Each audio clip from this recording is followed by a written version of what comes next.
What do you do on Sundays? We talk about Cate Blanchett, the acting, the costumes, the awards, but mostly the Blanchett of it all. I'm not acting. You think this is a love affair? I saw you, Erica. Meeting in the middle. This is Sundays with Cate, and I'm your host, Murtada El-Fadl. Welcome to Sundays with Cate. This is Murtada El-Fadl, your host, and I would like to welcome you to this new episode of the podcast. Today, we are discussing the new Netflix film, Don't Look Up. And my guest for this conversation is writer and critic, Boyd van Hoeij. Boyd, welcome. Thank you. Thank you so much for having me. This is exciting. I'm very unprepared because I would take notes when I see a film, but when I saw this film, I had no idea this was going to happen. So we'll see how this goes. It hasn't been that long since I've seen it, so we should be all right. It should be fine. I think all my notes were just what Cate said, because I thought she was very funny and all the things that she said, particularly when she was trying to hook up with Leo DiCaprio. Thought that was very funny, yes. But we're getting deep into it immediately. So let's set up the film. So Don't Look Up is this new film from Adam McKay. It's a satire, a comedy about two, as IMDb says it, two low-level astronomers. This is Leo DiCaprio and Jennifer Lawrence, who go on a giant media tour to warn mankind of an approaching comet that will destroy planet Earth. This is sort of the log line of the film, but the film is really on a sort of satire about climate change. So there's this catastrophic event that's coming to Earth and nobody seems to care, which is basically how we all are behaving about climate change, or at least governments are, and most people too.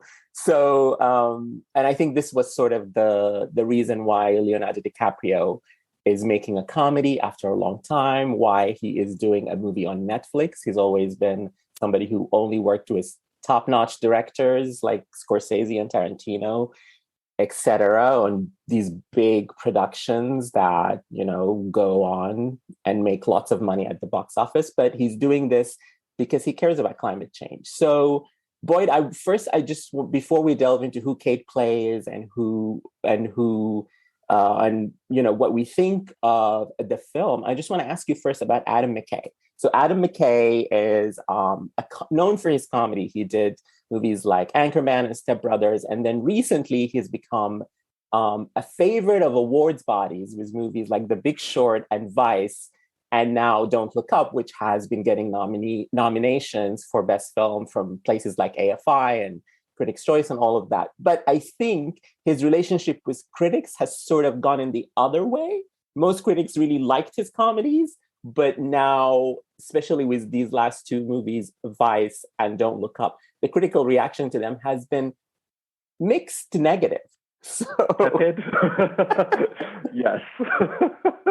Which I think is very interesting. But before we talk about Mr. McKay, I do want to go back briefly to the logline that you read out, because I think it's so interesting. I'm assuming that Netflix wrote this actual logline. Mm-hmm. And what is interesting about it is that they're talking about two low-level scientists, which is really a Trumpian way of talking about scientists. And the movie itself explains this. I mean, there's a joke about them not being Ivy League, so the president will never listen to these people because they're not real scientists if they haven't gone to an Ivy League university, even though they work at other universities. Yes. So it's very interesting that the some of the things that the movie is trying to satirize has actually sort of ended up being used as in promo material for the movie. So the person that wrote that copy obviously did not understand that or didn't think that was important enough or funny. So I just wanted to point that out before we started. Yeah, that's totally true. Yeah.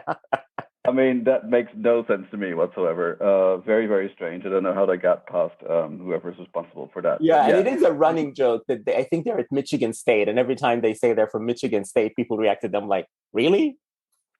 Is that a thing? Yeah. Which, I mean, in a way, I mean, it's a funny thing to satirize, but you do not want to use that to sort of reinforce that sort of fake division between Ivy League universities. Now, the universities that do work just as well, if not better. And when we're talking about specific when they're departments specialized in a fields of study. particular Yeah, exactly. So I mean, this whole thing is completely ridiculous. But let's go back to Adam. I must say I'm not super familiar with his filmography because I'm not a big American comedy fan. I mean, my beat is European film, so I don't watch that many. But I think what you're saying is true. I have the sort of sense that when his movies were simpler is maybe not the right word, but when they were not straining for meaning, let's maybe put it that way, critics tended to enjoy them more because they were not meant to be weighty, or they were not meant to carry any weight or talk about important topics. And now that he's been trying to do that, I think critics, I don't know, they try to point out things maybe where he hasn't fully succeeded in doing that, or all the things that are wrong with it. And I think that's a very interesting. I think it tells us just as much about the critics as it does about his desire to make a different kind of film. Yeah. Because sort of popular mainstream comedies, sort of check your brain at the door type entertainment is treated in a different way, or is looked at differently and analyzed differently, even from a critical perspective than films that have something to say, or that might say or reveal something about the world that we live in now, or that we've recently been living in. Yeah. And, I'm also not American, even though I do live in America and have lived here for a long time. So, yeah, sometimes American comedies sort of pass by my head just because I didn't grow up watching that sort of comedy. So I never actually liked those comedies because and they're bro comedies, which is kind of not something I'm into. But I appreciated that they were trying to satirize something, which I think if you look at something like Anchorman, that was a movie that was trying to satirize toxic masculinity in the 1970s. To varying degrees. I think I didn't find the jokes funny, but I appreciated sort of the sentiment. With his new movies, I have to say, I have not been a big fan of these movies. Like, for instance, Vice, I just thought, why are we doing a story about Dick Cheney? And also, like, it just makes obvious statements about Dick Cheney. Yes, he was not interested in anything except power. We know that. The Iraq War was a big lie. We know that. I don't know that the movie presented anything new, which was my one issue with it. Yeah, I think that this is the problem when you try to talk about weightier issues. It's like to what extent, like, when will we be satisfied with the job that they're doing? To what extent do they need to give us something new or something different? And I think that is sometimes that is a problem. And it's also interesting because very often this is where you get the sort of a split between like how the audience feels about a film and how the critics might feel about a film, because the critics are watching every single film that is satirizing the what happened in Iraq or what's happening politically in the country, and so we watch a lot of them. So very quickly after you've seen 5 of them, you see how one is better than the other, and you're comparing everything. Whereas an audience, you might have seen only 1 or 0, so it feels already a little fresher, just because they're not watching everything that's out there, and they don't have to. So I think that there is an advantage to being in the audience as compared to being a critic that has to sit through all these things, maybe. Yeah, totally. I agree.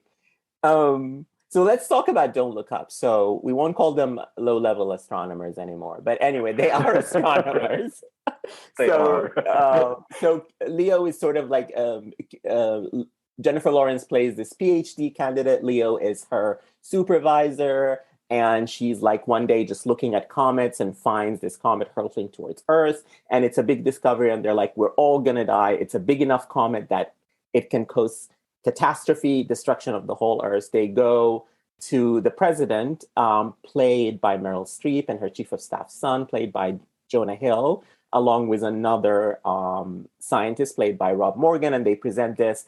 And basically, the president and her chief of staff are just like, I don't know, right now we're kind of riding high in the polls. We don't want to, touch that because of elections and whatever. So let's just leave this. And of course, they are flabbergasted that that's their reaction. So they decide to go to a newspaper, which they called it the New York Herald, but it's actually obviously the New York Times. And the New York Times is like, all right, we'll publish it, but you have to go on a media tour to sell the story. And so they go to the morning show where Cate appears. She's one of two anchors of this morning show. And if you live in America, you've seen these morning shows. I think if you live anywhere in the Western world, you know these morning shows. So she's kind of like an amalgam of Fox, MSNBC, Kelly Ripa, whoever your morning show is. Take your pick, yeah. And Tyler Perry is her co-anchor, and that's where the story sort of, starts jumping in, and they try to sell this, but of course nobody listens to them, and so they keep doing it until the comet comes to Earth. So no spoiler, but you can't really change a comet's path. Unless you drill holes into it like they did in Armageddon, Yes. Yes. I was waiting for one Armageddon joke, but I didn't get one, so I was very disappointed. Yeah. So Boyd, let me ask you first. Did you laugh? Was this a funny movie? Yes, I did. I laughed more actually than I thought I was going to be honest. But I do have to immediately say that for me, there's like a very big difference between like what's a successful comedy and how often does a person need to laugh for it to be a successful comedy? Because I think movies can be very successful or very unsuccessful in a way that is completely divorced from there being funny jokes in it or not, if that makes sense. But it is a comedy. I think with a comedy, you got to laugh a little, right? Oh, well, yes, of course. No, I mean, if you know that the movie is not working, if it says or if it pretends to be a comedy, but no one's laughing. I mean, I think that's sort of the baseline of it. But just because someone is laughing while watching a comedy doesn't mean that the comedy is good, if that makes sense. Yeah, I hear the comedy can have good jokes in it, but the thing itself might still not function on multiple levels. I think here it's sort of for me, sort of mixed bag. I think some of the things are quite interesting, and some of the things also don't quite work. So I wouldn't say that I'm the biggest fan of Don't Look Up, but at the same time, I had a good time watching it, I think. And there were some surprising things in it and some funny things. And I enjoyed it overall. It was not like I felt like I'd wasted 2 hours of my life. Yeah. And I saw it in the cinema, I have to say, which maybe also added to the enjoyment somehow. It's very different than sitting at home, while sort of checking your phone at the same time and folding the laundry and then also watching the movie. So, no, I enjoyed it. Yeah. I also saw it in the cinema, and I saw it in this screening. It was an award screening. I think most of the people in that were members of the Screen Actors Guild, and it was like the best circumstances because it was the Paris Theater next to the Plaza in New York, beautiful cinema. And then there was Leo and Meryl after in the Q&A and Jonah Hill. But I think why I asked you, did you laugh, is because my audience really laughed. Like they were laughing at every joke. Everybody, I think, was ready to come out and have a good time. So they were laughing at everything. All the big stars got, clapping and ovations when they appeared on screen as if it was a theater show, not a movie. Like when Meryl's first scene, everybody clapped. Leo's big monologue, everybody clapped. The minute Cate appeared or Timothée Chalamet, everybody was clapping. So it was with like... With that hair. That got a laugh out of me. Oh my God. That is, I thought that was a genius thing. I mean, I'm sorry. You cast Timothée Chalamet, who's famous for his hair, and you do that to his hair? Amazing. I know. And an ugly hat or whatever he had on his head. I can't even call it a hat, whatever. No, exactly. Yeah. It's an unidentified object on his head. Yeah. Pretty terrible. Yeah. So I think my reaction was a little skewed because I just didn't find every joke funny to what you were saying. And I spent the whole time sort of amazed at the reaction around me. I felt like an island of sort of bewilderment. Like, is this movie this funny, or these people just want to have a good time? So I think it skewed my perception a little bit. I think, I don't know how you feel about this, but I have the impression that, the last 2 years has been so relentlessly bleak for like 99% of the people on the planet that we're ready for a laugh, and I think we might be a little bit more intelligent, or at least a lot of people might be a little bit more intelligent when they're watching a comedy, especially if you go to a theater. You set that time aside, I mean, you can't do anything else. It's sort of like, okay, I'm ready to be entertained. Give it to me now. And maybe if this movie would have come out 5 years ago, it wouldn't have been. I mean, the public reception might have been a little bit different because they would have had to work harder, maybe. Yeah. I mean, in any case, that was the impression that I got in my screening. I mean, for me, it was a paid screening. I went to just a regular sort of screening, and I mean, the reception was not as crazy as you're mentioning. But I mean, Meryl wasn't there, so that also explains it. Maybe. That changes everything. Yeah, exactly. That does change a lot. but I think people really enjoyed it. Even though I think that one of the things that really got me thinking after watching the film and after it finished was sort of the question: okay, how, like, is it possible? Is it really possible to make a very intelligent movie, a very intelligent comedy, but a very intelligent movie in general about something that is so dumb or that has been so dumbed down? Does that make sense? Yeah. It's like if the thing that you're satirizing is like, I mean, normally in order to satirize something, like you make it simpler and you exaggerate something for the sort of faults to stand out, and that's why it becomes funny. But in this case, there's nothing really to satirize. Like, you're just showing reality, and so in that sense, maybe it's harder. It's a harder thing to do. It's like, what kind of intelligent thing can you say about something that is actually really hard to satirize? I mean, we're living in this version already. It's not that different from what we've gone through in the last 4 years. Yeah, exactly. I think the timing of this movie sort of works against it, because obviously Adam McKay wrote it before COVID and wrote it as a satire of climate change, and chose this catastrophic comet hurtling towards Earth as a metaphor for climate change. And then COVID and Trump, who's also not who's not there anymore. So that is also, it sort of feels like it's a little bit late. Exactly. But he didn't know, because COVID happened right as they were starting to, getting ready to start shooting the movie. I mean, in interviews and stuff, he says that he has changed it. I don't know what the changes are, but to your point, it seems like maybe the movie is a couple of years too late, because yes, climate change is not like a catastrophe that's destroying Earth right now. It might destroy it in, 10, 20, 50 years, whatever. But COVID has destroyed our life as we know it. So to me, this is why I was sort of uncomfortable when watching this movie, because everything in it was sort of things that we've already lived, like, not taking the word of scientists, not or making light of it. And, governments that don't care, just care about winning elections and how they appear to the public to win their votes and all of that. So it all felt the things that we actually lived in. So that's why, to me, I was just like, this is not really funny. And I couldn't laugh because it was just too real. Too real. Yeah. Hashtag too real.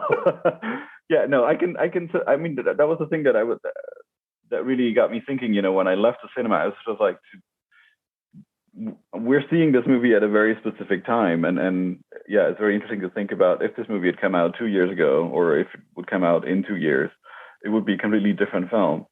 And then, on top of that is the question is like, how do you make a smart comment about something that is so stupid? I think that is also hard. I mean, I think we've seen a lot of, there's been some very good movies that sort of satirize American politics, but the politics were not that crazy at the time. I mean, so you could do like pick one or two details and enlarge it so that people would get it, and that would make it funny, or that would make it worrying, or that will make it something. But now it just sort of feels like you're watching a documentary and they sort of photoshopped in famous people's faces, So it's it is true. Also, like, one of the things is like, so the targets of the satire, like, there is a president played by Meryl Streep. It's as if they just changed the gender of Donald Trump. Well, exactly. This is the thing. They didn't do anything else. It's just sort of like, the one thing that they did was like, to not make it too obvious, let's make it a woman. But I mean, that is not that big a change. Like, it's not the gender that is ruling the country. It's the politics. So yeah. And then it's sort of like Mark Rylance plays this sort of evil but also childlike tech billionaire who is the one who's basically controlling everything, including the government and everything in the world and how you react to it, which is kind of scary and kind of funny. Like, he is I thought I wouldn't call it the best performance, but his performance is the one that sort of like is doing something very specific. He speaks in this baby voice. He's like The voice is amazing. yeah. And but also like we've seen those people. We know those people. So the shorthand to the avatar in real world is very easy for the audience to get, which I think that's why people might get it immediately and maybe find it funny and laugh. But also I just found it easy target. Like there was nothing sort of very smart. So is Adam McKay sort of undercutting his own satire by making his target so obvious? Yeah, I think that's a very interesting question. And as I said, I mean, that's where even though you might be laughing, it might not be all that intelligent what they're trying to do. You know, it sort of remains funny on a very superficial level. And maybe, you know, is it funny? Is it laughter of desperation or laughter just because it's funny? You know, there's different kinds of laughter as well in terms of the how recognizable things are, and yeah, what is funny? I mean, are you just laughing to avoid crying? You know, is that what's happening? Yeah. in some cases, yeah. So I want to ask you, Boyd, about sort of, do you remember sort of a scene or a moment that you found really funny or smart? So, you know, we've already kind of talked about what doesn't work. So let's talk a little bit about what works. I think the first thing that pops into my head, but I think it might be a little bit too obvious, and I'm not going to talk about it too much because it is really at the very end. It's a sort of epilogue scene, which, even though it was so obvious that it was coming, it was still funny. I thought that worked really well. And I mean, I'm normally the kind of person that hates that kind of thing where it's so obvious where the thing is going. And so that sort of doesn't make it funny, but somehow there's still, I don't know. I think it has to do with the semi-cryptic spoiler, with the sort of the fact that what happens to a particular character feels good, and so there's sort of like sigh of relief. Yeah. So this that is makes sense. A main character played by a beloved actor. And, you know, this movie's on Netflix, and it's been on Netflix for, I think, a week now. So I think people have watched it, or if you don't want to be spoiled, fast forward 30 seconds. This is how Meryl dies, right? This is what you're talking about. The president. Oh, yes. I mean, you could see it coming from a mile away, but I don't know. I think that there was something about that sort of comeuppance that was just very cathartic and relieving in a way, which is sort of like, in a moral universe, this is what's supposed to happen, but which in real life will never happen. I mean, this is really the fictional part of it. And it's also kind of like Chekhov's gun, because they set up this joke from early on in the movie, and they kept referring it to at least a couple of times through the movie, and then so there is this big payoff. So yes, I agree. Like that was one of the better moments. My sort of funny things, and maybe I'm biased, this is a podcast about Cate Blanchett after all, is just all the times that Kate was flirting with Leo. So from the very beginning that he appears on her show, she as this morning news anchor, her name is Bree Evanti, and her job is to sort of put a positive spin on the news, no matter how bad it is. So she is styled like this fembot, right? Like the hair is too blonde, the teeth are too wide, the costumes are too tight. It's she is the look is amazing, but also just the minute she sees Leo, she starts flirting with him, and then sort of like it keeps paying off, like as if they keep upping the ante. So first she flirts, once they start having an affair. She wants, like, her pillow talk to him is all about how we're all gonna die, and the earth is, and it's sort of like as if she gets off on that. And so I just found this joke with this character to be very funny, and the way she and Leo sort of played it was a highlight, I think. Yeah, no, I think so too, and I think she's the one that starts the whole "he's the sexy scientist" sort of meme that gets created. Yeah. Even though in the beginning he still looks very unkempt. I mean, and then things get better. But yeah, I thought that was. I mean, you can only do that also with an actor like Leo. I mean, you can't do that with an unknown actor. If an unknown actor looked exactly like that, people would be like, "Oh, what?" Yeah. But we know what Leo looks like. Or what he can look like. Yes. So, I mean, obviously they play with that as well. And I think in general, the whole cast, I mean, they've chosen the people very well, in the sense that there is a sort of general nudging and winking in the direction of the audience in terms of how they use this star's own personas and their careers off screen. I mean, not necessarily that they're taking the piss, but I mean, the movie's aware of it, and make sure that you're aware of the fact that they're aware of it. So I think that was very enjoyable. Yeah. Even though, I mean, for me, honestly, like if we have to talk about how credible this emotional relationship is between the two characters, I did not buy that for 1 second. I mean, it's just like it's kind of funny, but maybe it won't happen, right? Like it's exactly. I mean, she would want it to happen for sure, and I can totally see her do it. But he's such a like sort of science numbers person. Is like, why would he do that? And also just the way he behaves socially in other contexts with other characters. He just doesn't seem like the kind of person that would sort of like plunge into a sort of extramarital affair just like that in 2 seconds. Even though she looked like that. I mean, and even there, I mean, for me, she looks, I think that's part of the point too. Like she looks a little bit too Botox and a little bit over the top, everything is just a little bit too much. Too much. Everything is too much. Yes. But which, I mean, on one hand, it makes it funny, but on the other hand, it makes it harder for us to believe that Leo would actually do that, even though he has a family back home.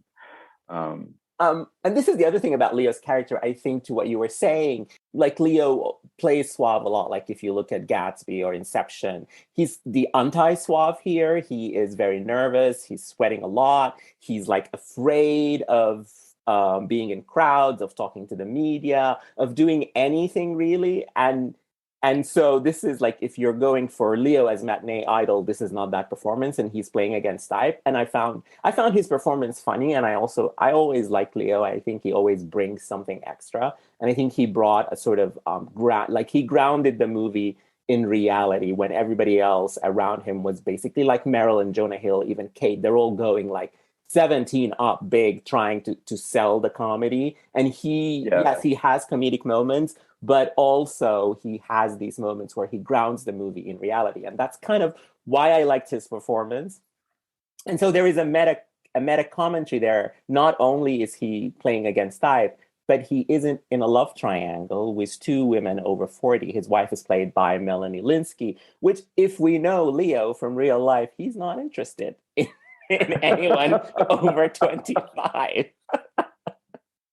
So I thought if it's a love triangle, then the number needs to be under 35. That's what I'm saying. It's like, I think it's interesting. His performance, is probably the most interesting performance for me in the film, because he gets to play very different registers, and he almost pulls it off. I think the writing sometimes lets him down.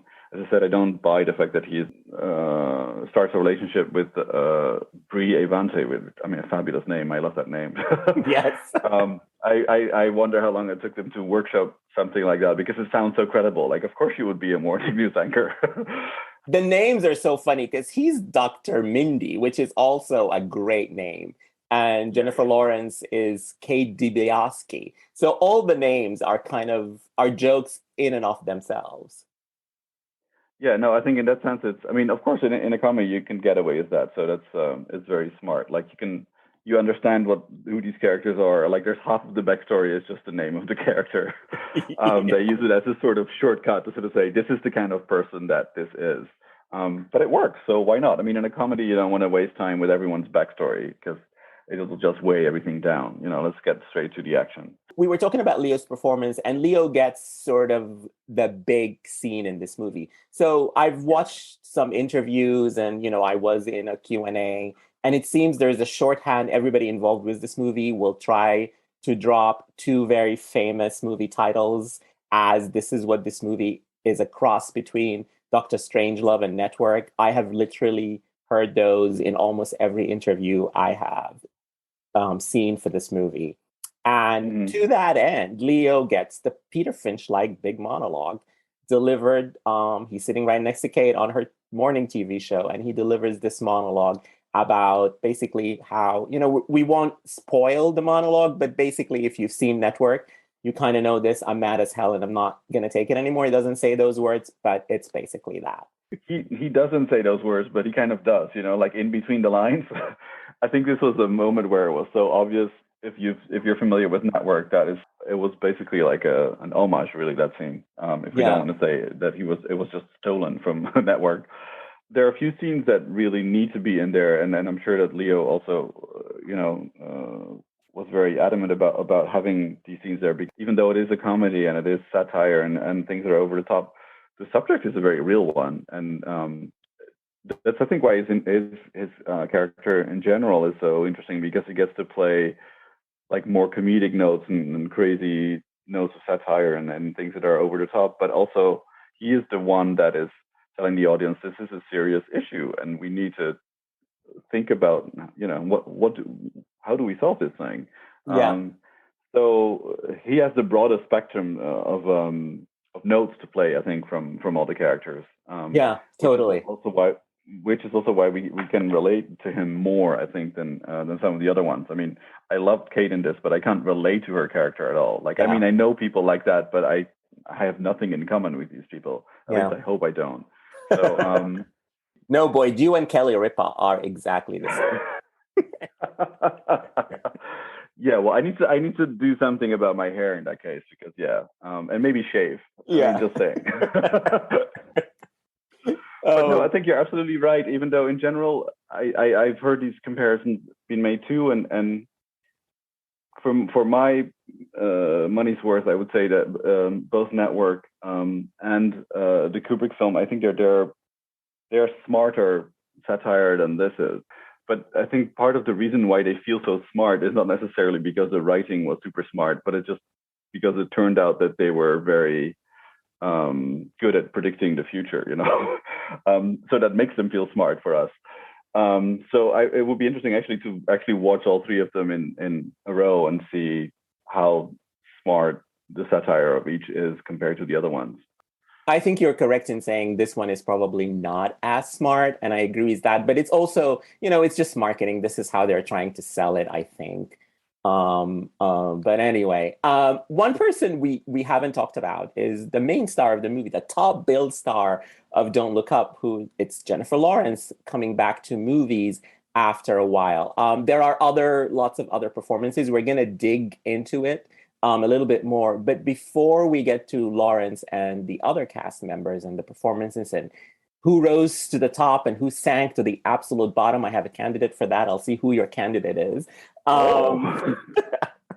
Boyd, I wanted to ask you, you have a new gig. Why don't you tell our listeners about the final verdict?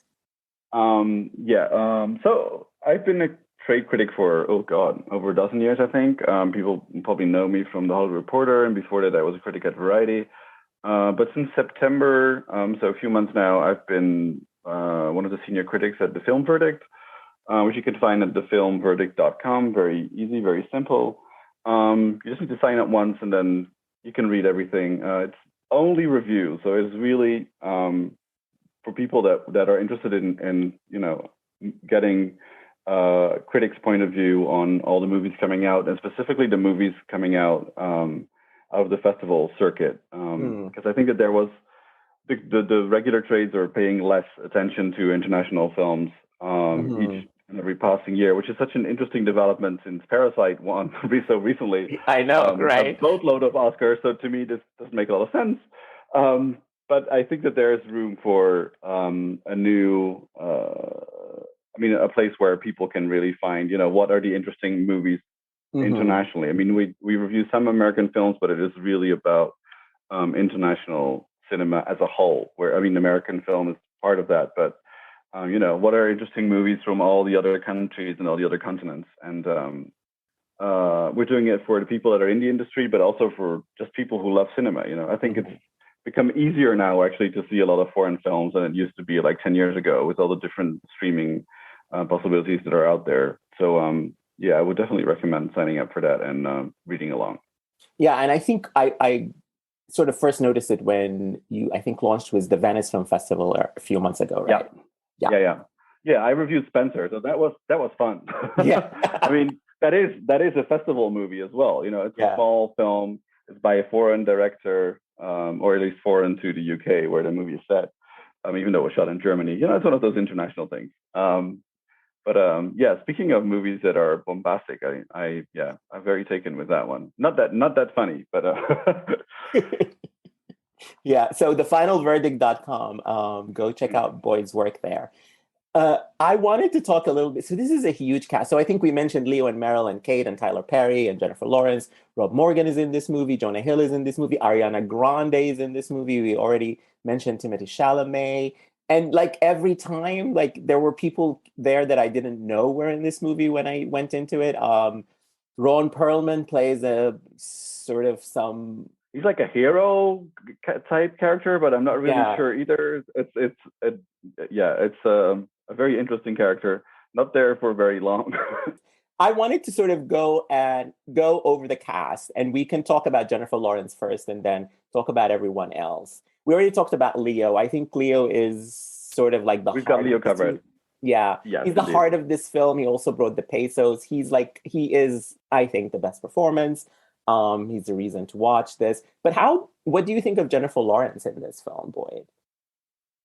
I thought she was okay. I mean, I don't think she's a great comedic actress, but also the way that her role is written, she's not the one that has to overplay anything, because she's supposedly the voice of reason, but the junior voice of reason next to Leo's senior voice of reason. Yeah.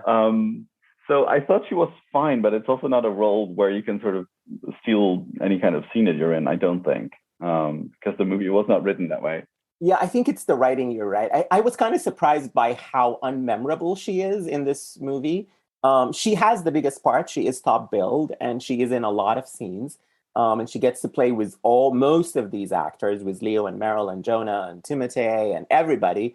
But when I look back at this film, which I saw about 10 days ago now, I can't remember any one moment for Jennifer Lawrence, which is for such a charismatic star. Whatever you think of, of her movie choices or of her, she is always someone very charismatic. Like I remember when Silver Linings Playbook, which is a movie I enjoyed, I would remember all her scenes in that. But somehow she's a little subdued in this film and completely unmemorable, which is very surprising to me. Yeah, and I think she was sort of shortchanged by the hair and makeup department, but I mean intentionally, because the scientists are not supposed to look glamorous, Yeah. They can't look more glamorous than the Brie Vantes of the world. So I mean, I think it makes sense that they're sort of like deglammed or whatever you want to call that. But it's true. No, I think for me, actually, honestly, like if we're talking about relationships in the film, and I'm talking about romantic relationships, I found it easier to accept her developing thing, or whatever we want to call it, with Timothée's character than I found it to accept the Leo-Cate relationship. I sort of bought that was something that could happen, or that might, where she just sort of at a certain point is like, I don't give a let's just do this, also because I think we know that the actress would she has that kind of attitude as well, so we totally buy into it, Yeah. We're like, oh, F this, I'm gonna do it. we might all be dead in a couple of hours, so yeah. It's like end of life romance. Like, you're the one in front of me, what else? It's believable. Yeah, what else can I do? Yeah, whatever, let's go. You look like that guy from Call Me by Your Name with worse hair. I mean, I think you'll do. It's like, what? Are you going to find anything better? Probably not. I mean, you're going to waste time sending him to the hairdressers? Probably not. I mean, let's just get on with it. Yeah. That's the sort of vibe that I was getting, and I think that is actually, in terms of the writing, since we're talking about the writing quite a lot, I thought that was an interesting thing where they give both the scientists a sort of romantic relationship to another character. I thought that there was there's like some interesting parallels there, also in terms of how they end up in that sort of final dinner scene, who's there and who isn't there, and then what does that tell us about what the reasons for which people get into romantic relationships in the first place, especially if the world is about to end. So I thought that was, I mean, if you would take the Timothée character out of the film, even though he's not, the plot wouldn't really change, but I think the heart of the movie would be different, or there would be less heart in it, actually, because and Jennifer Lawrence would have much less to do, because totally. Basically the second half of the film is just her sort of trying to get to know Chalamet and sort of resigning herself to maybe, okay, He's the one man left on Earth, and yeah, I can I can deal with that. Yeah, no, and I think it's good that's there, even though I mean it's not particularly original what we're seeing, or they're not doing anything like, there's no big revelation on her behalf, which I don't know. I think it gave it a sort of sweetness, and I mean I remember those scenes with her a lot more actually than the first half, when she's discovering the whole thing, and there's a lingering sweetness there that made the movie feel a little bit more grounded in the second half. And also, if you wouldn't have that, I think the dinner scene in the end would have felt not grounded enough for it to really hit home, Yeah, so Jennifer Lawrence, sweet according to Boyd, unmemorable according to me. But but I think the worst performance in this film is Jonah Hill. I could not stand Jonah Hill in this film. And also part of it was like he was at the Q&A. I was at the screening that I was at, and he sort of hijacked the Q&A. Like, I mean, come on, we have Meryl Streep, we have Leo DiCaprio, let them talk. He sort of hijacked that Q&A with sort of some fart jokes, and every time Leo would start speaking, he would do like a fart noise. It was annoying, unfunny, but I also think he's annoying and unfunny in the film. And he talked about how, in all the interviews I saw with him, about how he and Meryl improvised a lot, but I just thought it was completely unfunny. It's sort of that humor that I just don't fly with. It's very sort of basic. And so if I am giving like a Razzie for this movie, I'll give it to Jonah Hill. But it's so funny. He's sort of polarizing. I've heard from so many people that Jonah's is their favorite performance in this film. Oh wow! I wouldn't go that far. I don't agree with you, but I wouldn't say he's a favorite performer. I mean, I am not someone who is a particular fan of his work, because especially it's more comedic work. I think it's it lacks a little bit of nuance maybe for my taste. Maybe I'm being very European when I say this, but but I think in this movie actually, since his character is such a sort of imbecile, I mean a real idiot, who talks about how hot his mother, the president, is, and how he would totally bone the president if it weren't his mother, if she weren't his mother. This is obviously, a Trump and Ivanka joke.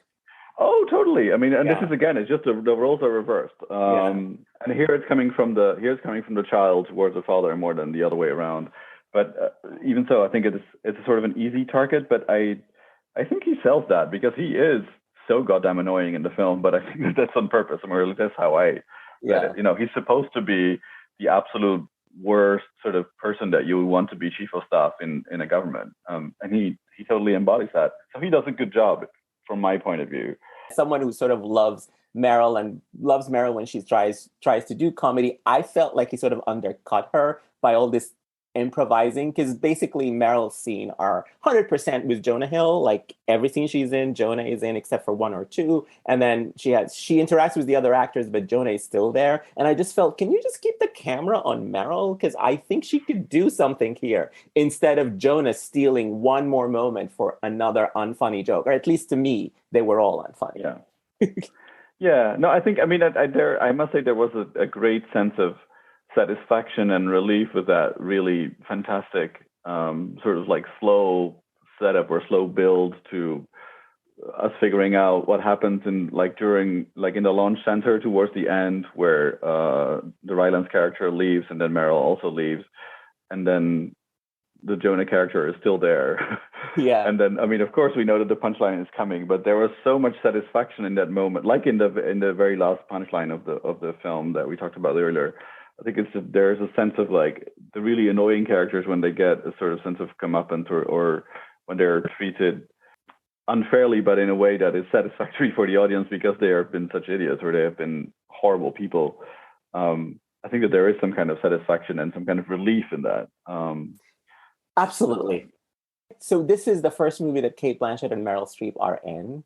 And I think as somebody who loves both these actresses and was always sort of wanted them to be in a movie together, this was not the movie that I wanted Cate and Meryl to be in the first time. Like, I think I always expected if a movie has both Cate Blanchett and Meryl Streep in it, it will be about Cate Blanchett and Meryl Streep. And they would have the two biggest roles, and most of their scenes will be against each other. I think they are in one scene and it's a group scene where almost the whole cast is in the scene. And basically Meryl, again, is interacting with Jonah and Cate is only interacting with Leo. So no interaction whatsoever between Cate and Meryl. Unfortunately, if you wanted to see that in this movie, this is not the movie for that. So from that perspective, I'm very disappointed, Adam McKay. Obviously not somebody who is into these actors interacting together. But I wanted to ask you as a fun exercise. So when I think of Cate and Meryl and what I want them to be together, I always, Cate is somebody who's known for her theater work as much as for her film work. So I always think of like maybe, and then, Meryl did August Osage County, which was a play first. So I would think something like that, which is, it's basically they're against each other, the whole film. That's something I would do. Or if they ever make The Maids, which Cate did with Isabelle Huppert on stage here in New York. Maybe Meryl can take the Huppert part. Something like that. What would you like to see Cate and Meryl do, Boyd? I think this is a very, very tough question because for me, I love both actresses, but for me, they have such different energies. So I'm having a sort of hard time trying to imagine them interacting because for me, they're such different. Yeah, their auras are very different, if that makes sense. I don't want to get too esoteric about it, but I'm having a little bit of difficulty trying to imagine them in a movie together where they would be like the two main protagonists or protagonist and antagonist. That said, I mean, when I'm thinking about the work that they've done, and if there's a movie where one could have been in the other's movie, the first thing that came to mind to me was why not get rid of Judi Dench in Notes on a Scandal and put Meryl there. And I think that movie would totally work. Sacrilegious. Judy is amazing. She is, but so is Meryl. But I mean, I was just looking for, there must be an example of like some kind of plot or some kind of thing where those two energies would work together. Mm-hmm. I don't see them playing like mother and daughter or something stupid like that. For me, they're too different as actresses. So I would have a hard time believing that. But the Notes in a Scandal setup, I would totally buy into that. So yeah, that would be my answer then. Notes in a Scandal, one. The sequel, or they can do a new version, as long as they keep the version with Dame Judy. No, we're not getting rid of it. I mean, This is just like a play. I mean, plays we do every year. We do all the time. Yes. Yeah, so why not do that with movies? I mean, I never understood why people said, "Oh, it's a remake. It's not good." It's like we do it on stage every year with like a lot of plays. Like, what's the issue? Like, if it's good, it's good. I mean, most of the time remakes are bad, but that's another issue. That doesn't have anything to do with the fact that it's a remake. Yeah, I mean, another movie that I really love and I always wanted, and I'm not pro English language versions or English language remakes of non-English language movies just for the sake of it. But, I'm thinking of Francois Ozon's 8 Women. And I think just because there is so many chances for so many actresses in that movie, so why not make a version in Spanish and a version in English and a version in, whatever language you want to do so we can get more of that. And I think maybe Meryl in the Catherine Deneuve movie and maybe Cate is in the Huppert movie or, not the movie, Cate in the Huppert role, yes. So maybe that one, or no, I think that's actually a very good idea. Also because the piece is so rich, and I mean, it's an homage to Douglas Sirk and Agatha Christie, like rolled into one. Mm-hmm. Like, what's not to love about that? But it would make sense to make an American version of that because Douglas Sirk is so obviously an American reference. I would definitely love that. I don't know if I would cast them in those two roles though. I mean, maybe, I don't know. I mean, all the parts are delicious in that. Yeah. And I do think it's one of Isabelle Huppert's most underrated roles because she is like, her comedic timing is like next to none, but no one is using it, which is very, very annoying. Yeah.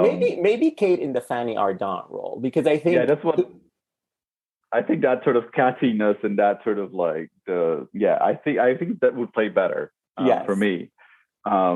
And then we can have the Deneuve role being played by Meryl Streep, and then so they can have the cat fight together, which is fabulous. Delicious. Yeah, because I think if I'm remembering the movie more, and I think Huppert is more mousy in that, which is not something that Cate has ever done. No, exactly. I think that there's just like a specific comedic timing that you need when you're playing a mousy, like invisible character that is still funny. That is really, really a hard balancing act to do. In any case, we haven't seen Cate do it. Maybe she can do it. Who knows? She can do a lot of things. but we've never seen it before, so I'm Yeah. having a harder time imagining that. I mean, But the she Sunny most Ardon role, she was in her sleep. yeah, the Ardon role I think is better. Absolutely, you're right. And I think maybe like Kate plays the opposite of Mousy in a lot of her characters. She's the most exceptional person in any room she's in. Like if you like, I think that's sort of like a through line in all her characters. Like, Carol is Carol. No, you're not gonna look at anybody else but Carol. Even in The Aviator, she's Katharine Hepburn. Elizabeth is Elizabeth. So she's always plays the person everybody else around her in a movie frame looks up to, as opposed to, somebody in the corner that nobody notices. No, but I think, and that's why it's interesting that they chose to give her this particular role, because it sort of feels like it is slightly cast against type. Because I mean, she's taking that baggage into the role of being, because Bree thinks that she's the most exceptional person in the room, even though she's clearly not. So they're sort of playing with that and having fun with that. And I think that was probably one of the reasons why Kate thought it was an interesting role to play, because she gets to sort of play with her persona and the way people see her as an actress, and then use that against the character in a way, if that makes sense. Yeah, totally. And I was sort of wondering, when we were talking together about this film, I think one of the things you suggested, Boyd, was like, is there a through line of all, because Kate is a movie star and she is a leading lady and all of that, but she does do a lot of supporting parts, and she has done them throughout the years. I mean, on this podcast, we have discussed some of those, including The Man Who Cried and Hannah. Other ones are Babel, The Shipping News. And I sort of don't know why she would want to take these roles, except maybe to work with these directors or with the cast. What do you think? No, I've been trying to figure out if there's like like a sort of through line, or like a recurring thing that we see. Like, why would she say yes to a smaller role? Because I mean, we're all assuming that she gets offered all the big roles. I mean, she can choose whatever she wants to. So why would she do smaller roles? But to be honest, I find it very hard. I mean, it seems like, she's attracted to material and she's attracted to directors maybe, and different genres. I think she enjoys doing different genres and also different kinds of acting. I must say I'm not a very, very big fan of Kate doing super broad normally. I think in this movie it works. But like when she's doing it in Janet Jones and the Crystal Skull, for example, or even in Cinderella, where she's the evil stepmother, for me, it becomes a little bit too one note. She's good, but there's a lot of variation there, which again is probably also due to the writing. Because there's a tendency to make villains not very interesting. I mean, they're just villainous. That's really the only thing that's interesting about them. No, I think that otherwise, like, I mean, when she did things like, I don't know, Coffee and Cigarettes or I'm Not There or Life Project Jiu-Jitsu, I mean, these are like small parts that are, I think, very interesting. And they are completely in function of what the movie needs, and it have nothing to do with any sort of ego or sense of like, my character needs to be the reason why this movie exists. And I think she has fun with those things. I think it must also be, I mean, I'm completely projecting here. I mean, I'm imagining that if I were an actor, like if you were the lead character and you have to carry every single movie, it might just be nice every now and then not to have to shoulder that burden for every single project that you do. Just sort of have fun in the background and hang out and work with interesting people, and then not have to do 10,000 press tours and exactly. Have to do that, and then also sort of be the guilty party if the movie doesn't make as much money as it's supposed to, and all that stuff. So I think that must be part of the attraction, right? I'm imagining in any case. I mean, I'm not in Kate's head, but I think so. I think I remember something she said when she took on Thor Ragnarok with Taika Waititi, another sort of singular director, wherever you stand on his filmography. And I think that singular is the perfect word. Yeah, perfect. And I think that was sort of after Blue Jasmine and Carol, which were two movies that she had to carry, basically. She's the biggest star in them. In Blue Jasmine, she's the only star. And she had to sort of do like those year-long press tours that started at a film festival. And then 6 months later, you're still talking about the movie. And I think after that, in that interview, she sort of implied that she just wanted to come in for a few days play with Steika and then not have to do anything else, and just go back to our lives. And wear cool headgear. I mean, that is like, I would have signed up just for that. I mean, yeah, totally. And I think also like something like I don't know if you've seen Nightmare Alley. She is in Nightmare Alley, and she's sort no, of I haven't seen it yet. No. Half the movie is about her, but it's also a movie where only half the movie is about her. And basically, she probably didn't have to be in this shoot for 4 months. She probably came in for, I don't know, 1 month of the 4. And then now she's not doing any press for it because there are other stars who can do press for it. And so, she gets to be back in her life. But if it was, something like the movies that we love, like Blue Jasmine or Carol and, or Elizabeth, those movies are around her. So I guess she just gets to do one of these every few years. And I know she's the main actor in the new Todd Field, which comes out next year. So it's a balance. I think that's a good way to look at. But also, like, I love these movies because, like, why wouldn't we want to see her play herself and her cousin in Coffee and Cigarettes? Like, exactly. It's one of her best performances, one of her funniest moments on screen. And even with Brie Vante here, I still laugh about every time she says to Leo, "Tell me how the world is going to end." And I think it's just so funny that she is really getting off on that. And like, now we have that scene on Netflix. You can watch it anytime you want.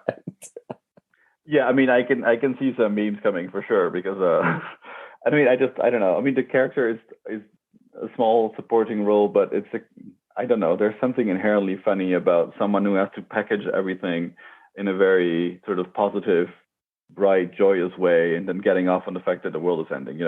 Yeah.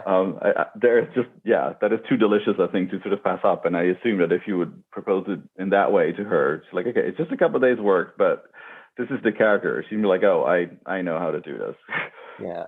So we might be a little mixed on Don't Look Up. I don't think it hits all of its targets, but there is enough there to make this movie interesting to watch. One of the reasons, obviously, is Cate in a very funny small part. Exactly. Yeah. No, I mean, I think the movie is entertaining enough. I mean, that the question is it thought-provoking enough? Could it have been more thought-provoking or whatever? Yes, maybe. But no, I had a good time watching it, which, nowadays is as good a reason as any to go watch a movie. So. Yeah, totally. And it's on Netflix. It's an easy watch for most people. Go and watch it, guys. It's fun. Yes. So I'll ask you a couple of questions about Cate to end the podcast. I always ask my guests about, is there a movie that you think people don't talk about, a Cate Blanchett film that people don't talk about that you love and you'd like maybe more people to talk about?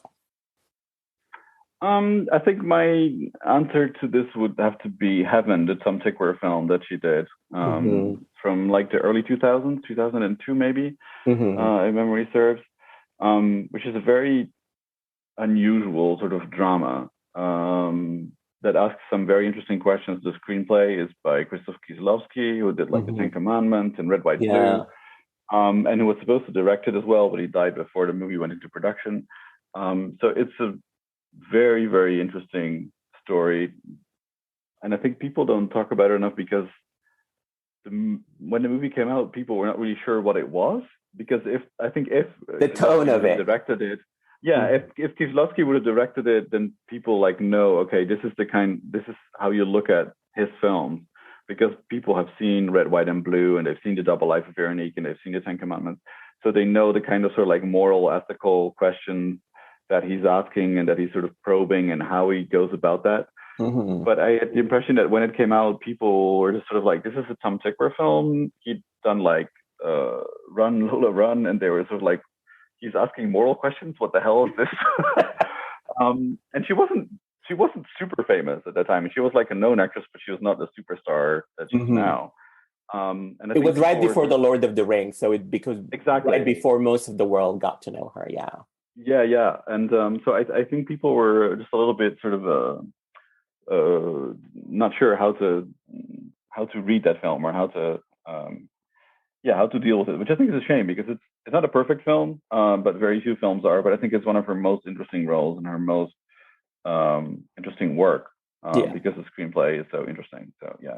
I agree. I like I like Heaven too, and I think it is, to your point, a sort of different role for her. And we did an episode on Heaven now a few years ago. So if you're listening to this, just go watch Heaven and then listen to the Sundays with Kate episode about Heaven, where I talked to Kyle Stevens. And one thing about Don't Look Up that I wanted to bring is that I loved seeing Kate and Leo together again. Like, I know they did The Aviator, which was one of my favorite performances of her. And I think in that movie, she sort of was the best sparring partner for Leo, who had a lot of other sparring partners in that film, but she was the one who stood out. And in this, the sort of Kate and Leo is not a big part of Don't Look Up, but it is, most of her scenes are with him.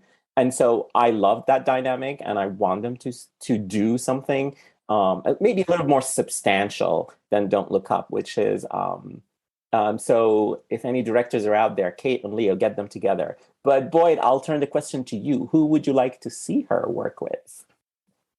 Oh my God. I mean, how long do you have? No, I mean, like, good actors, you want to see them work with everyone. No, Yeah, totally. How these things work with good actors. And no, I think it would be, what would be interesting for me to see, if we're talking about directors, I would love to see her do like a feminine Scorsese film. Also because he hasn't done one in such a long time. He mostly does movies about male characters, and it's really time for him to do another one about a woman or women. Yes.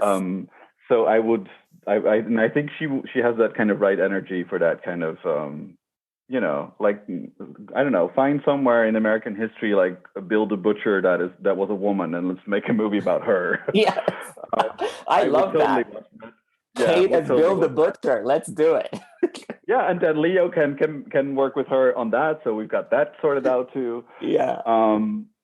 And in terms of other actors, I would love to see her in a film with Isabelle. I mean, I know she's worked together on stage. They've worked together on stage, but I would love to see like something where it's the two of them. And I have no idea what kind of genre it would be. Maybe you have some ideas. Yeah. But I think what energy would they bring together? Because they are both singular actors, but also very different energies. Like the tension, I think, would be so interesting. Because Kate has a tendency sometimes to go big and do these stylized performances, and Isabelle of more like less. So yeah, exactly. Isabelle is like strip everything away until there's only like the core left. Which I think might be very interesting, you know. But they could be, I don't know, like long lost half siblings or something, you know, that didn't know that the other existed, and one grew up in France and one grew up in Australia. And then they need to, I don't know, the parent they have in common dies, and suddenly they have an estate in the south of France that they need to figure out what to do with. I don't know, something like that. Yeah, I would watch that. Totally, I would watch it too. Let's Kate and Huppert. That would be amazing. Boyd, this was such a pleasure talking to you. Thank you so much for coming on the podcast and talking to me about Don't Look Up. And Kate, it was wonderful to talk to you. Before we go, let our listeners know where they can find you and your work.